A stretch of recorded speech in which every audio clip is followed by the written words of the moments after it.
ఎన్టీఆర్ గారు చరిత్ర గర్వించదగ్గ పౌరాణిక చిత్రాలు తీశారు. ఎందరో మహానుభావులు తెలుగు ఇండస్ట్రీ స్థాయిని పెంచే సినిమాలు తీశారు.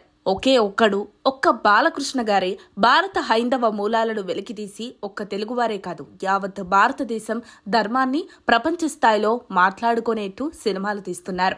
సినిమా ఎప్పుడొచ్చిందన్నది కాదు, దాని ప్రభావం సమాజంపై ఎంత ఉందన్నదే ముఖ్యమని అగ్రకథానాయకుడు బాలకృష్ణ అన్నారు. ప్రకృతి పిల్లల జోలికొస్తే దేవుడు ఏం చేస్తాడో అఖండలో చూపించాం. మనిషే దేవుడైతే ఎలా ఉంటుందో అఖండ 2లో చూపించామని తెలిపారు. ఆయన కథానాయకుడుగా బోయపాటి శ్రీను దర్శకత్వంలో రూపొందిన చిత్రం ఇది. ఇటీవల ప్రేక్షకుల ముందుకు వచ్చిన ఈ చిత్రం బాక్సాఫీస్ వద్ద భారీ విజయాన్ని అందుకుంది. ఈ సందర్భంగా చిత్ర బృందం అఖండ భారత బ్లాక్ బస్టర్ పేరుతో విజయోత్సవ కార్యక్రమాన్ని నిర్వహించింది. ఈ సందర్భంగా బాలకృష్ణ మాట్లాడుతూ, అందరూ మహానుభావులు కాలేరు, ఒక పని కోసం భగవంతుడు కొంతమందిని ఎంచుకుంటాడు. ఈ సినిమా చూసి సనాతన హైందవ ధర్మం మీసం మెలేసింది అని అందరూ అంటున్నారు. మంత్రోచ్చారణ, వేదం, మన భారతదేశపు మూలాలు, మన ధర్మం, మన గౌరవం, మన తేజస్సు కలగలిపిన సినిమా అఖండ 2. ఈ మూవీలో ఒక్కో డైలాగ్ ఆనిముత్యం, ప్రతి సన్నివేశం ఒక ఉద్వేగం, ఉత్తేజ ప్రకంపనం. సినిమా ఒక నిత్యావసర వినోదం. అందుకే ఇండస్ట్రీ పెద్దలు ఎలాంటి సినిమాలు తీయాలన్న ఆలోచన చేయాల్సిన అవసరం ఉంది. ఈ రోజు నాకు గర్వంగా ఉంది. ఇప్పటి వరకు 5 సినిమాలు తీశాం, 6వది కూడా రాబోతోంది. చరిత్రలో చాలా మంది ఉంటారు. సృష్టించిన చరిత్రను మళ్లీ మళ్లీ తిరగరాసి తిరిగి చరిత్ర సృష్టించేవాడు ఒక్కడే. అది ఒక తెలియని శక్తి. ఎవరిని చూసుకునిరా బాలకృష్ణకు అంత పొగరు అని చాలా మంది అంటారు. నన్ను చూసుకునే నాకు పదునైన పొగరు. నా వ్యక్తిత్వమే నన్ను ఒసిగొలిపే విప్లవం. నన్ను నేను తెలుసుకోవడమే నాకు తెలిసిన గొప్ప విద్య. అంతా ఆ పరమేశ్వరుడి దయ. ఇకపోతే తెలుగు సినీ ఇండస్ట్రీకి దిష్టి తగిలింది అంటూ తమన్ ఆవేదన వ్యక్తం చేశారు.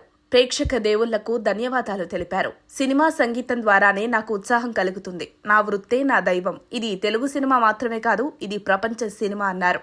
ఎక్కడ చూసినా యుద్ధాలు, ఆకలి చావులు, మనలో మనం సృష్టించుకున్న విభేదాలు కనబడుతున్నాయి. మనం బ్యాట్మన్, సూపర్ మ్యాన్ గురించి మాట్లాడుకుంటాం. నాన్నగారు చేసిన పౌరాణిక సినిమాలు చూస్తాం. ఇది కూడా అలాంటి సినిమానే. మన దేశంలో ఎంతో మంది గొప్ప వ్యక్తులున్నారు. విదేశీయులు వాళ్ళను తీసుకువెళ్లి అభివృద్ధి చెందారు. సినిమా విజయం సాధిస్తే అది కేవలం నా ఒక్కడి వల్లే వచ్చింది కాదు, ఎంతో మంది కృషి, శ్రమ ఉంది. ఈ సినిమా కోసం పనిచేసిన ప్రతి ఒక్కరికి ఇంతటి విజయాన్ని అందించిన ప్రేక్షక దేవుళ్లకు ధన్యవాదాలు అని తెలిపారు బాలకృష్ణ. దర్శకుడు బోయపాటి శ్రీను మాట్లాడుతూ, భారతదేశం ధర్మానికి గ్రంథాలయం, ధర్మానికి తల్లి వేరు లాంటిది. దాన్ని నమ్మిన దేశాలు ఒకలా ఉంటే నమ్మనివి మరోలా ఉన్నాయి. ఒక మనిషి అనుకుంటే గెలవచ్చు, ఓడొచ్చు, కానీ దేవుడు అనుకుంటే గెలుపే ఉంటుంది. ఆ విజయమే ఈ సినిమా. ఇది దేవుడి సంకల్పం. దాన్ని మీరు అద్భుతంగా ఆదరించారు. అడ్డంకులొస్తే దేవుడే చూసుకుంటాడు.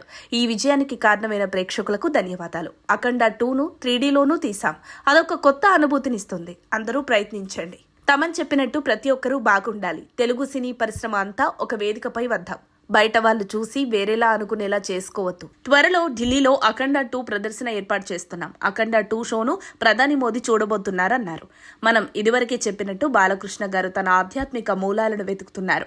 భవిష్యత్తులో నమో కూడా కారణజన్ముడైన బాలకృష్ణ గారి డాట్స్ ను కలుపుతూ అసలు ఆయన ఏ కారణం చేత నేడు ధర్మాన్ని కాపాడే కర్తవ్యాన్ని భుజాన వేసుకున్నారో పరిశీలిద్దాం. మీరు వెతకండి.